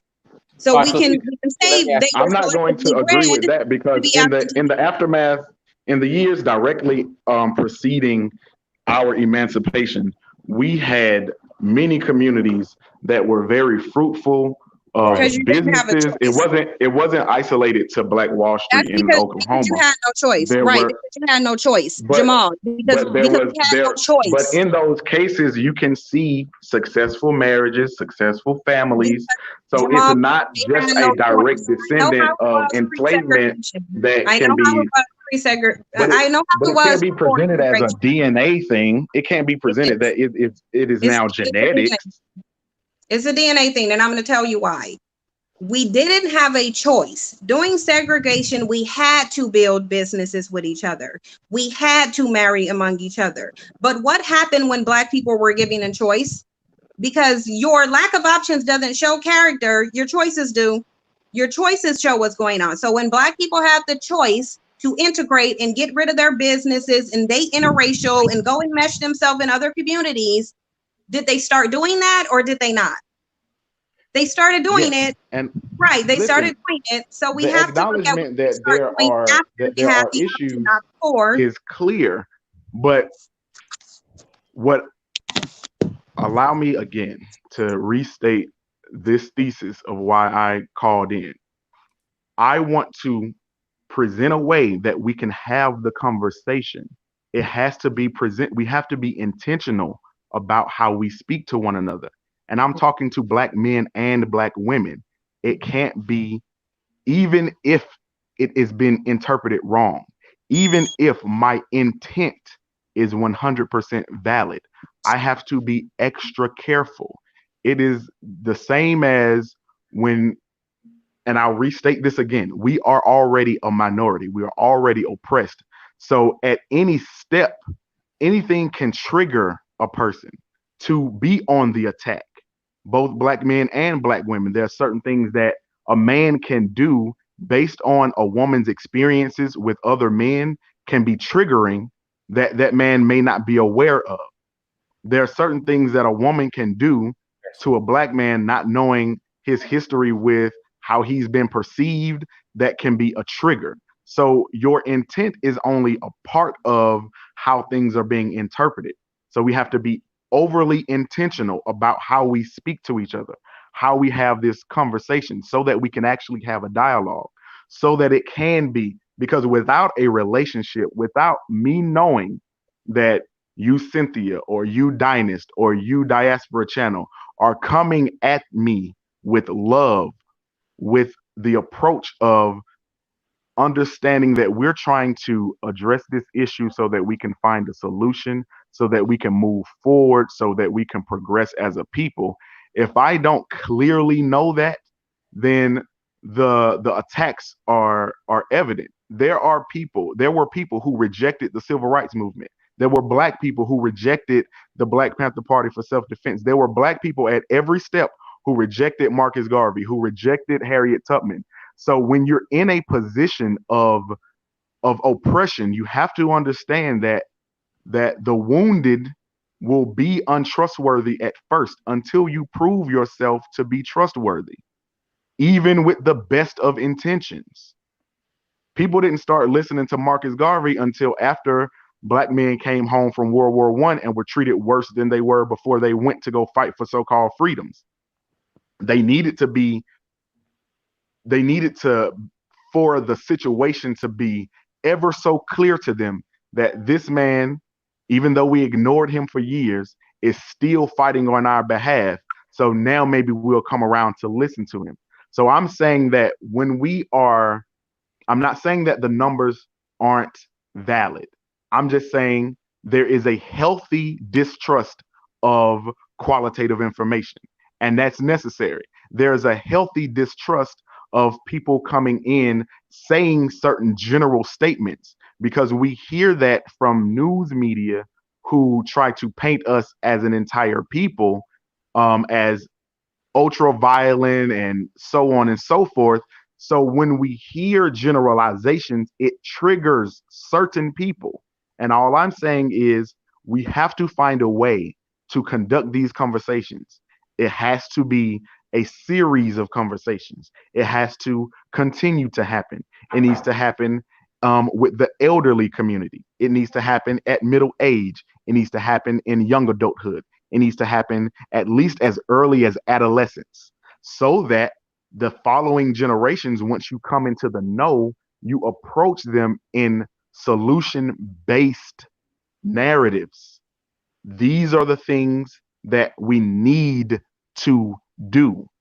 Because when you focus on these are the things that aren't being done, it can trigger people. And that's all I'm saying. I'm not trying to discount your intent. I'm not trying to discount the validity of your statements. All I'm saying is I understand how someone in the chat, or multiple people in a chat, or multiple people in conversations can be triggered. So when we are talking about oppressed people, wounded people, people who have been hurt, because I know when I walk down the street, I get certain feedback from black men that I have to be on guard from. I have to be on guard from the police, white men, Hey, white women, and even black women. if I can interject real quick, man, it's just society as a whole. I tell people this: when I moved to Georgia back in 2000, I don't care what kind of community you're in, where you're at. If you spoke to black men and black women, everybody responded with a smile. I don't care if it was Pookie and Ray Ray. I don't care who it was, bro. Now it's like it's like, who you talking to? The Atlanta I grew up in is not the Atlanta I live in now. Yeah, it's crazy. So I just think it's just all a societal issue. Like it's crazy. Like I say what's up to these young brothers, and they just look at me like, right, what's up? Like, who was you? Right. I'm just trying to speak. And then like even some of the sisters, like they won't even they'll walk right by you. And it's just like, it's just we're just as a people as a whole, Jamal, we're just out of our mind. Healing needs to be taking place. And when someone comes into a hospital, even if it was a self-inflicted wound, you go in and you treat the wound first, and then you try to treat whatever caused them to self-inflict the harm.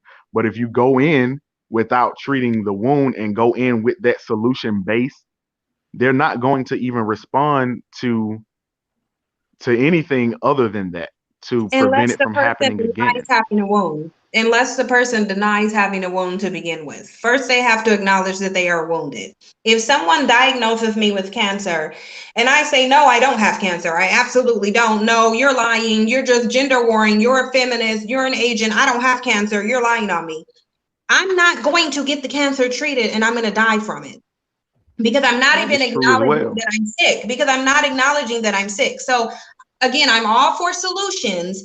First, you have to acknowledge that there is a problem to solve. You have to acknowledge. You can't fix But I anything that you believe don't that acknowledge. there is a critical mass of people who are ready to be solution oriented. Again, I'll go back to when when the bus boycott started in Montgomery, everybody in that city weren't on board. They weren't even in the planning meeting. But all you needed was a critical mass to start something. So now is the time. The people who aren't willing to acknowledge that there's a problem, we just have to leave them on the sidelines until we're already going. Right. We have to move on from regurgitating the issue to start being solution oriented. If there are people who are in your circle or in your purview who are unwilling to acknowledge the problem, just like Harriet had to leave some people behind, but her fight for abolition was for the people who listened to her and the people who didn't. They all ended up benefiting from it. So we have to move on from the people who are not ready to acknowledge that there is a problem.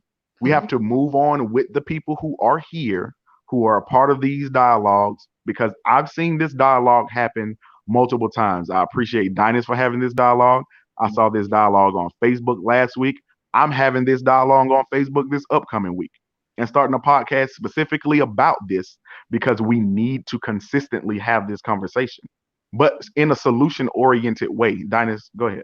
Yeah, no, what I was gonna say, and we're gonna close out. So, Cynthia, can we both agree that black men and black women need to come to the table and agree that we both done equal have contributed to the dysfunction equally to the black community, and then move on together? Can we agree on that? Cynthia, you Sorry, there? I walked out. I walked out the room really quickly. Can you say that again? So, can we agree that black men and black women need to come to the table together and agree that we have both equally, I guess, caused and led to the dysfunction in the community, black community? I'm sure we can. Okay. I So think we should. I think we should have been done it. okay. Okay, cool. All right. So this is what we'll do. Kai, anything else you'd like to share in closing, and then we'll close out. Yes, so moving forward, we are not gonna look for any percentage of who did what wrong. We're going to move forward by finding putting solutions on the table in order to bring the global black family together and do the best we can for the next generation to realize it's doable, it's possible that a black man and black woman can come together and actually live in harmony and raise beautiful children or whatever they decide to do, and things can actually work out. So let's focus on solutions for our next discussions. All right, cool. So everyone, thank you so much for joining. Make sure you like, share, and subscribe. Go to dynastymirror.com. Until next time, family, Dynasty Mirror, search for Huru. Peace.